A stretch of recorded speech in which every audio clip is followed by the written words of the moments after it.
जी मेरा प्रश्न है कि एकादशी और द्वादशी को तुलसी नहीं तोड़ते, बिल्कुल ठीक। एकादशी को तो तोड़ सकते हैं, द्वादशी को नहीं तोड़ते। पर क्या हम जल भी नहीं दे सकते? आप पूजा तुलसी जी की प्रतिदिन कर सकते हैं, जल प्रतिदिन दे सकते हैं, लेकिन तोड़ते नहीं हैं। एक जगह मैंने सुना था, कहाँ सुना ध्यान नहीं, यूट्यूब पे सुना या किसी से ध्यान नहीं, चलो जैसा भी है, या व्हाट्सएप पे सुना कि द्वादशी को जल नहीं देना चाहिए, ऐसा मैंने सुना। गलत है। प्रमाण दे, जिसने भी कहा वो प्रमाण दे। किस ग्रंथ में लिखा है कि पूजा नहीं करते, जल नहीं देते तुलसी को? किसी ग्रंथ में नहीं। तुलसी जी की पूजा प्रतिदिन कर सकते हैं, दीप दान प्रतिदिन कर सकते हैं, सेवा प्रतिदिन कर सकते हैं, परिक्रमा प्रतिदिन कर सकते हैं। हाँ, तुलसी को तोड़ते नहीं द्वादशी के दिन।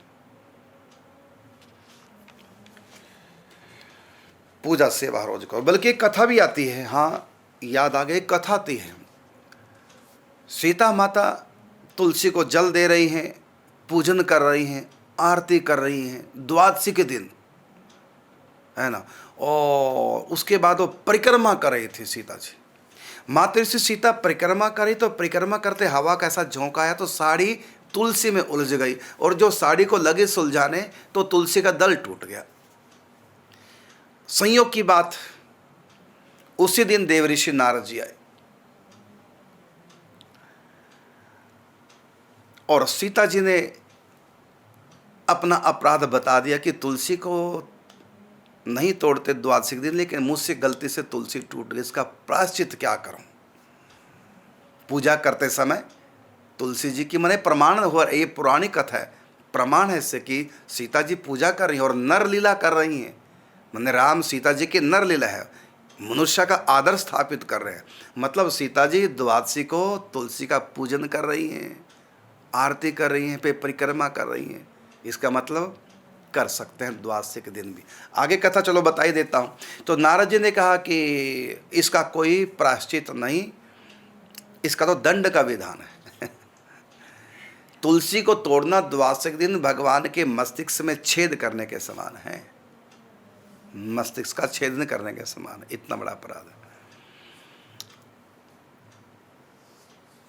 तो फिर मैं प्रायश्चित कैसे करूं, दंड क्या है?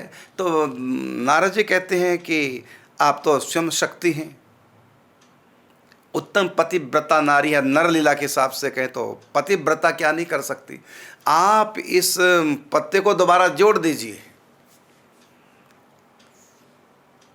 फिर प्रायश्चित की आवश्यकता नहीं रहेगी। कैसे जोड़ूं? तो नारद जी ने कहा कि आप पतिव्रता हैं, आप संकल्प कीजिए, यदि मैं पतिव्रता हूं, पातिव्रत धर्म से प्रतिकूल यदि मैंने कभी कोई आचरण नहीं किया मन से भी, यदि ये बात सत्य है, इस सत्य के प्रभाव से तुलसी का पत्ता फिर लग जाए तो लग जाएगा, यदि आप पतिव्रत है तो सीता जी मातेश्वरी ने ऐसे ही किया, लेकिन वो पत्ता नहीं लगा। तो सीता जी को संकोच हुआ कि मैंने तो संकल्प किया फिर भी पत्ता नहीं लगा। तो नारद जी ने कहा, मातेश्वरी कहीं ना कहीं त्रुटि है आपके पातिव्रत धर्म में, कहीं ना कहीं त्रुटि है। तो नारद जी मातेश्वरी ने कहा कि कहाँ त्रुटि है आप ही बता दीजिए, क्योंकि नर लीला कर रही हैं मातेश्वरी, उनको क्या नहीं पता, लेकिन एक नर लीला करके एक आदर्श प्रस्तुत कर रही है कि आप बताइए कहाँ। तो देवऋषि नारद जी ने कहा कि याद करो, एक बार लव कुश की ससुराल से फल आए थे, तो राम जी को देने से पहले उन फलों को तो आपने सूंघ कर देखा था। तो सूंघना भी तो भोग लगाना हो गया, तो पति को आपने अपना जूठा खिला दिया, सूंघना भी तो भोग लाने के समान ही है। तो अब आप दोबारा से प्रतिज्ञा कीजिए कि उस अपराध को छोड़ करके, यदि कभी भी पातिव्रत धर्म से प्रतिकूल कभी मैंने आचरण ना किया हो, यदि ये बात सच है, एक उस अपराध को छोड़कर, बाकी मैंने कभी पातिव्रत धर्म के प्रतिकूल कभी कोई आचरण नहीं किया, यदि ये बात सत्य है तो ये तुलसी का दल फिर तुलसी जी को लग जाए। और जो ही ऐसा संकल्प किया तो लग गया। ये अब आप यहाँ एक शंका और कर बैठेंगे कि लव कुश की ससुराल से फल आया, तो लव कुश का विवाह उस समय कब हुआ था? जब सीता जी थी। राम जी के पास कहाँ से है? तो धरती में समा गई थी, आप ये कहेंगे। लेकिन मैं आपको कहना चाहूँगा ये दूसरे ग्रंथ की कथा है, क्योंकि सीताराम जी का अवतार एक बार नहीं हुआ है, हर 7वें मनवंतर के 28वें त्रेता युग में अवतार होता है। तो रामायण सतकोटि अपारा। तो एक रामायण के अनुसार सीता जी धरती में नहीं समाई, लव कुश का विवाह हुआ, दशरथ का मरण भी नहीं हुआ और सीता हरण भी नहीं हुआ। ये सब लीलाएं दुख वाली एक भी नहीं हुई थी उस कल्प में।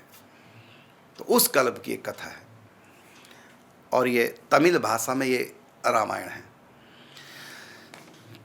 तो मेन बात जो बताई मैंने कि आपका प्रश्न था कि गुरुजी, मेरा प्रश्न है कि एकादशी और द्वादशी को तुलसी नहीं तोड़ते, तो द्वादशी को नहीं तोड़ते, एकादशी को तोड़ सकते हैं। पर क्या हम जल भी नहीं दे सकते? बिल्कुल दे सकते हैं, पूजन कर सकते हैं। मैंने मातेश्वरी सीता जी का आपको उदाहरण दिया, उन्होंने भी द्वादशी के दिन पूजन किया, परिक्रमा की, जल चढ़ाया, जो भी पूजन षोडशोपचार करते सब मातेश्वरी ने किया।